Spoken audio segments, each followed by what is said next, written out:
Hi everybody, my name is Stefan Molyneux. I'm the host of Free Domain Radio, the largest and most popular philosophy show on the web. And I would like to talk to you for just a few minutes, with your kind indulgence, about libertarianism and why it's important, what it's all about, and what its real purpose is in society. You've probably heard libertarianism bandied around on the web and in the media and so on, but it's worth understanding, in my opinion.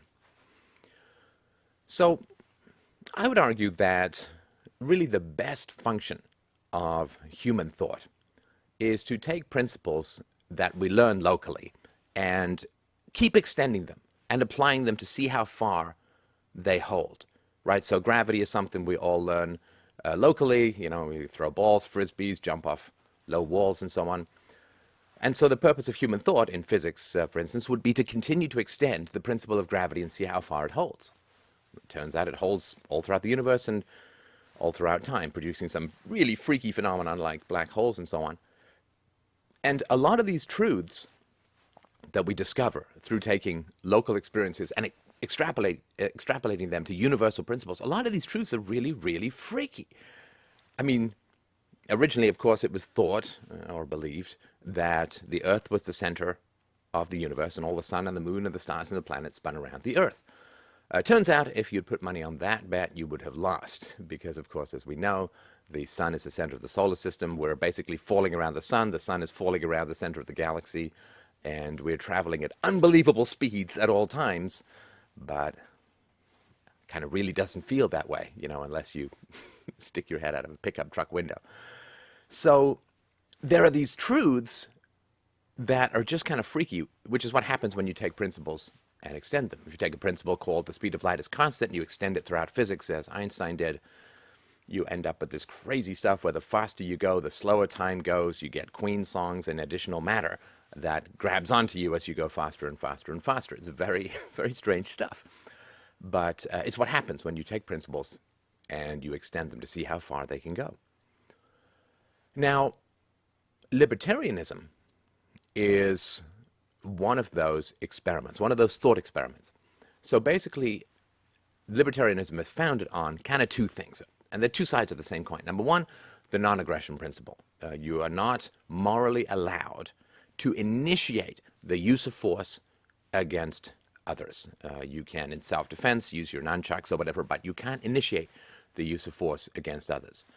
And alongside that is a respect for property rights, that you own the effects of your actions, whether that is a sonnet or a poem or a song or a house or a tree that you've planted, or the effects of your actions, such as an argument on the internet. You type something on the internet, that's yours. You have created it. You own it.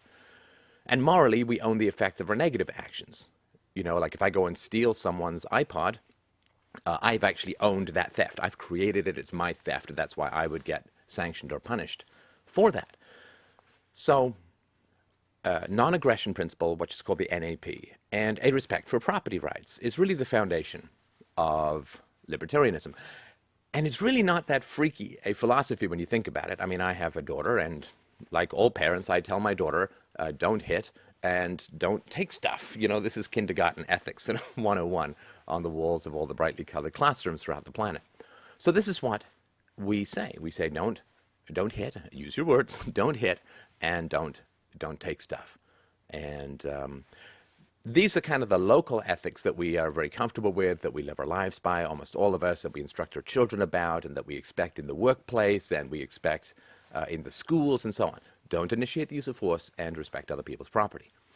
Now, where libertarianism is, I think, very interesting and worth understanding is, like a physicist or like any other scientist, you take these local principles and you keep extending them. Like in the field of medicine, one of the principles is that anecdotes aren't proof, right? So what you need to do, you get double-blind experiments and all these kinds of cool, to find out what actually works and what doesn't in the field of medicine. You know, what's the placebo effect? What is just spontaneous remission of various illnesses? What is somebody who wasn't sick, thought they were, turned out they felt better?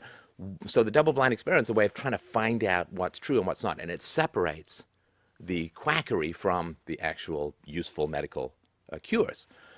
So libertarianism just takes these principles, non-aggression principle, respect for property rights, keeps pushing them out, pushing them out, pushing that. How far can they go? Well, if they're true and valid principles, then there should be no limit as to how far they can go. So if you take something like personhood, the moral history of personhood is kind of dicey and a little embarrassing for the species and for philosophers, because personhood was rich white guys or whoever, but for the most part it wasn't including minorities. Certainly didn't include slaves. For a lot of history it didn't include women. So just this concept of personhood, how far can we push it out? Well, we found over the last couple of hundred years we can push it out pretty far, and that's, I think, a very good thing. So what if, this is the question that libertarians ask themselves, and it's a very interesting question. I mean, like it or not, it's really, really worth pursuing. How far can we take the non-aggression principle and a respect for property rights? How far can we take these principles? A very interesting question. Now, when you push principles out, some really freaky stuff occurs. The planet that you think of as flat is actually round or a sphere.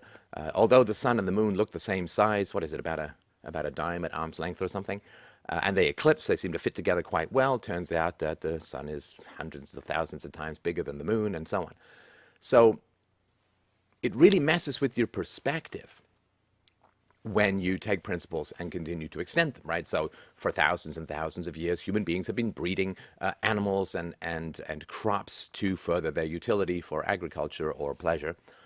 You extend that principle and say, well, selection for the benefit of, right? And you end up with evolution or something like it. And so just keep extending principles. That's really the very important aspect, I think, of philosophy, of science, of medicine, and so on. But it messes with your perspective. It's confusing, and it blows your mind. At least it blows my mind on a fairly regular basis. And so libertarians, when you look at the world through the non-aggression principle, the respect for property rights, you immediately come up with some significant problems in the way society is currently organized. It's a very nice way of putting it. The way that society currently manifests is probably a better way of putting it. And what you find, of course, is that something like taxation. Taxation is the initiation of the use of force. It is a violation of personal property on the part of other people who call themselves a government and so on, right? It is a violation of the libertarian ethic. It's not like the taxation is done in self-defense. So there is a national defense component to it, which tons of libertarian literature will talk about that. But it's a problem. The state itself, right, which is a small group of individuals who have the moral right and obligation to initiate the use of force against citizens in a given geographical area. That's really what the government is. It is compulsion, as has been noted by Barack Obama, Chairman Mao, George Washington, and all of the people have correctly understood that the government is the initiation of force. And therefore, it is a violation of the non-aggression principle. Now, what you can do is you can say, well, the non-aggression principle is really good for my kids, it's really good for my workplace, it's really good for my marriage, it's really good for my friendships, it's really good for them all, but it's just not good for government. Well, see, that's a problem. That's a big problem. The moment you have to start creating enormous exceptions to a principle, well, then it's no longer a principle, and you have significant problems. You can no longer say to your kids or to your coworkers or to your spouse or to your friends that this is a principle, that is a moral principle, because you've created a massive exception.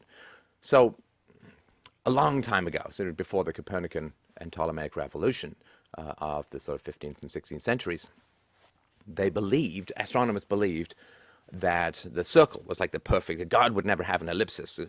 Crazy, it's not round, it's not perfect. And so everything had to be circles.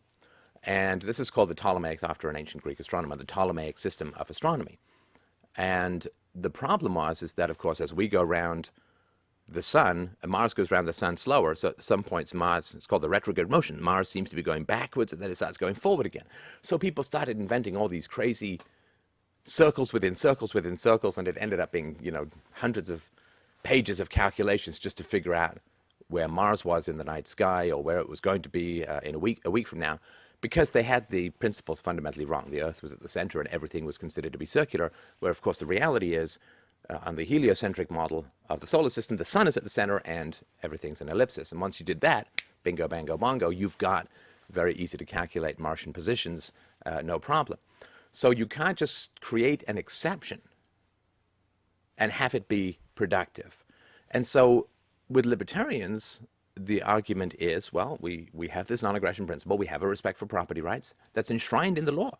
You can't assault, rape, kill, steal. You can't do those things. But then the question becomes, if these are moral principles, then they have to apply to everyone. If they don't apply to everyone, then they're like aesthetic principles or preferences or something like that. I like the Red Sox and jazz or whatever. If they do apply to everyone, well, people in the government are people, right? I mean, it's not space aliens, it's not lizard men.